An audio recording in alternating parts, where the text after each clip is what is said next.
Hello viewers, আসসালামু আলাইকুম। আজকে আপনাদেরকে একটি অ্যাপ সম্বন্ধে বলবো, আল কোরআন। এই অ্যাপস এর মাধ্যমে আপনি কোরআন যদি আরবিতে নাও পড়তে পারেন, বাংলা লিখে আছে, বাংলা দেখে দেখে পড়তে পারবেন, অর্থ সহ লিখে আছে। সবচেয়ে ভালো একটা দিক, এই অ্যাপসটি চালু করলে কোনো অ্যাডভার্টাইজ আসে না ভিউয়ার্স। এইটি আপনি তেলাওয়াত আকারেও শুনতে পারবেন, এটিতে তেলাওয়াত আছে। চলুন ভিউয়ার্স, এই অ্যাপ সম্বন্ধে আপনাকে দেখিয়ে দিই কিভাবে চালাবেন। আপনার মোবাইলের গুগল প্লে স্টোরে গিয়ে এই অ্যাপসটি ডাউনলোড করে নেবেন। আমার ফোনে ডাউনলোড আছে। চলুন আপনাদেরকে মোবাইলের স্ক্রিনে গিয়ে সরাসরি দেখিয়ে দিই। প্রথমে আপনার মোবাইলের স্ক্রিনে চলে আসবেন, এসে আপনি আল কোরআন অ্যাপসে ক্লিক করে দিবেন। করার পরে ভিউয়ার্স, আপনি দেখতে পাচ্ছেন এখানে সকল সূরা বাংলাতে লেখা আছে। 1 নম্বরে লেখা আছে সূরাতুল ফাতিহা। এটিতে আমরা ক্লিক করে আপনাদেরকে দেখাবো।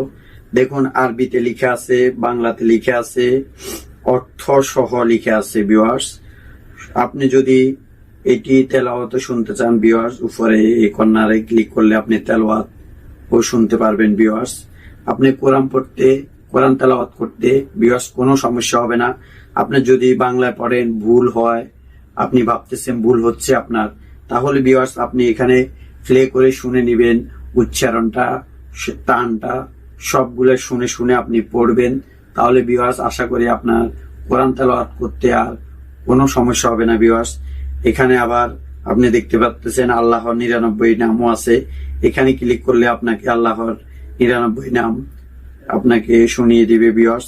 আশা করি আপনারা বুঝতে পারছেন। এটির মধ্যে দেখুন কোরআনের সকল সূরা এখানে আছে। আপনি প্লে করে শুনে বাংলাতে পড়ে আরবি শিখে ফেলতে পারবেন, সহজে অর্থ সহ শিখে ফেলতে পারবেন ভিউয়ার্স। আমি সবার কাছে এইটুকু বলবো যে আপনারা সবাই এই অ্যাপসটি অন্তত আপনার ফোনে ডাউনলোড দিয়ে রাখবেন। এই অ্যাপসটি রাখলে আপনি যে কোনো সময় কোরআন তেলাওয়াত করা ইজি হবে। আপনি গাড়িতে থাকেন, বাড়িতে থাকেন, যেখানেই থাকেন ভিউয়ার্স। আশা করি আমার কথা বুঝতে পারছেন ভিউয়ার্স। আসসালামু আলাইকুম। আজকের মতো আল্লাহ হাফেজ।